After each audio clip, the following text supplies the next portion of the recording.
And during retirement, you don't want to take as much risk because you now have income.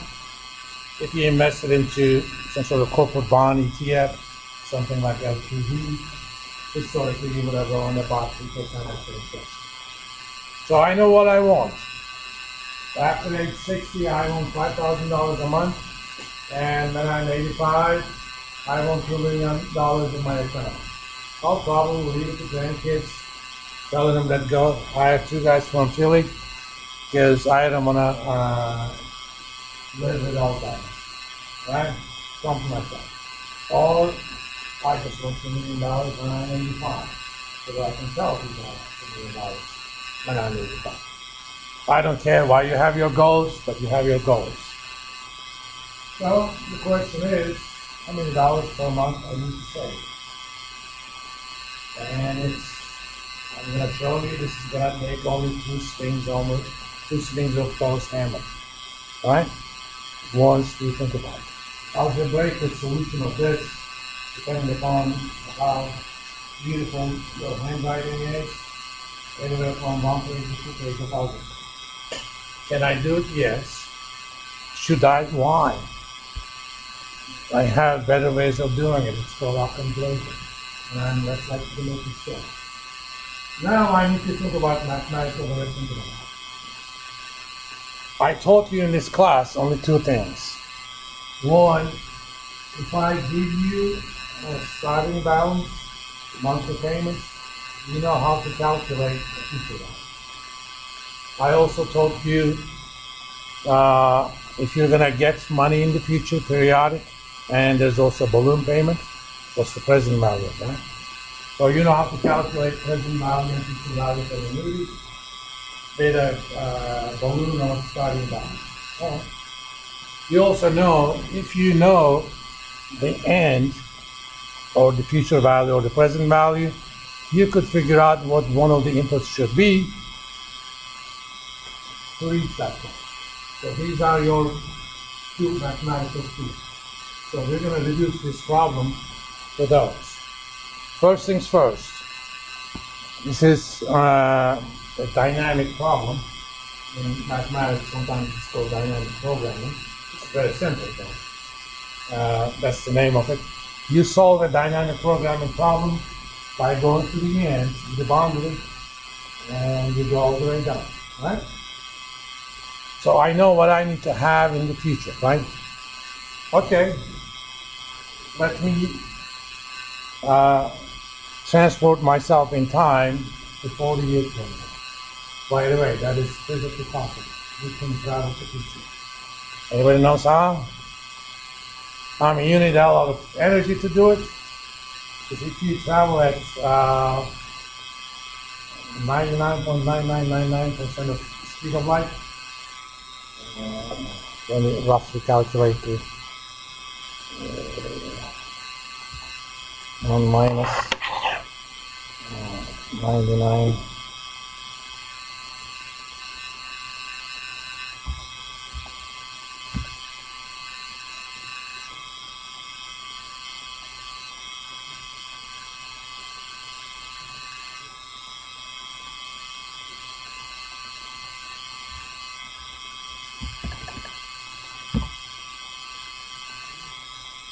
Oh, I need to take the square root of that, I'm sorry.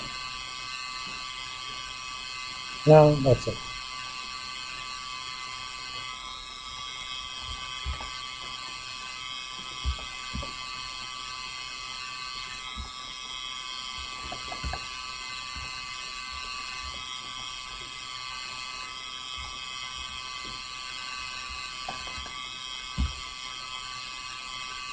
Alright. So if you travel at that speed for 1,000 years as viewed from stationary person on Earth, you would have aged only 1.5 years or so, but it would have been 1,000 years past on Earth. Okay? That's special relativity theory. Thank you, Einstein. And Mr. Lawrence as well. Similar stuff applies if you're too close to the event horizon of a black hole, because it's about the speed, and black hole gravity creates that kind of speed. So traveling the future is indeed possible.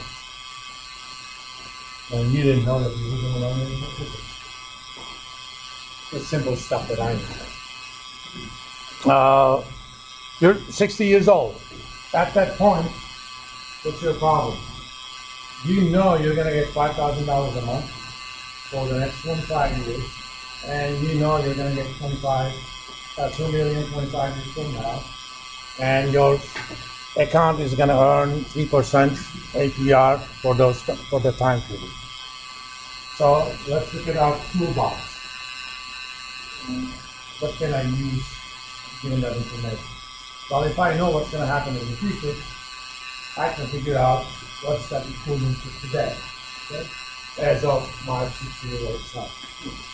So I'm going to figure out the value of the stuff that I want to get as of age 60. So it's a present value problem, right? That's the first stage. So present value, and I'm not solving anything, because I'm just going to read off the present value. So I'll be in setup mode. My APR is 3. I'm doing monthly for 25 years. I'm going to get 5,000 a month, and the balloon is 2 million. Okay, let me change that number. Let's make the balloon 1 million.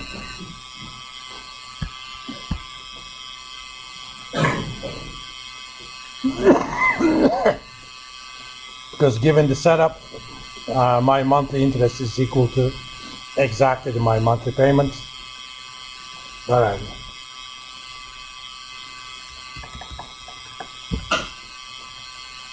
All right. So in order to afford, basically I'm buying an annuity for the balloon payment. If I go to the bank and say, you're going to pay me $5,000 for the next 25 years every month, and another 1 million at the end, how much is going to charge for that privilege? And if they're not taking advantage of you, given the 3%, they're going to say 1,527,000 and some change. That's the amount I need to have in my retirement account when I retire. Now I know that. So I'm going to copy that value, I'm going to paste it into my, paste the values into my target, convert that into a future value problem now. Now, I know what I'm starting with. Okay, what was it? 25,000? I don't know how much I'm going to put in per month. I know what I'm going to earn, 8%, and I know how long I'm going to do that for. 4 years. But, let's see. My starting balance is 25,000. I'm going to do that for 40 years monthly. I'm earning 8%. So if I'm saving 5,000 every month, I'm going to end up with $18 million. Obviously, it's too much. Can I figure that out manually? Yes, I can. Trial and error. It's called the bisection algorithm. You put the solution into a bracket and you hunt it like a scared little rabbit. But there's a lot more civilized than that. You know, this is a sniper rifle. You don't have to hunt it like that. I'm going to ask for what I don't know, periodic payments, and put it into solver mode. Done. That's it. Please swing over the hand. Back the first one, the value. I just read the value, present value. The second one is more of a swing, right? So I need to save only $263 and some change every month. That way, I'm going to earn $5,000 a month and also have $1 million when I retire. Then I can close the down. That's my bragging. I'm 85 and I get $1 million. All right. That was it. If you're a financial planner, you're gonna see this sort of questions from your client. Now you know how to do it. Quick. If you don't have something like this, a lot of these people have software, they just enter the numbers, but they don't know what it's doing. That's not easy. Or if you're talking to your financial planners, you can pretty much figure out whether they're taking advantage of you. This is complicated. This solves it very easily. Why? We built a powerful tool and you learn how to use it. You're gonna keep using this sort of stuff, not necessarily just time value, but anytime you have a complicated problem, you have all sorts of inputs, you have a target, you don't know one of the inputs, you can set it up. You know, remember doing project evaluation? You're going to ask the question, what is my break-even level of sales for this project to have zero NPV? Now you put all the inputs and you figure out what your sales should be given all the other ones. Done. Or you can ask other stuff. Very powerful, all right? Let's stop here today. On Wednesday, I'm going to start covering chapter 2. We're not going to do anything about chapter 1. You can read it. Please come to class having read chapter 2. We'll do a general introduction to financial statements, and we'll go from there. And look up the dates of potential assignments. Again, those are explorations. If stuff happens in the schedule, things will be shifted. But you know when those assignments are. When those materials are covered, we're going to do the assignments.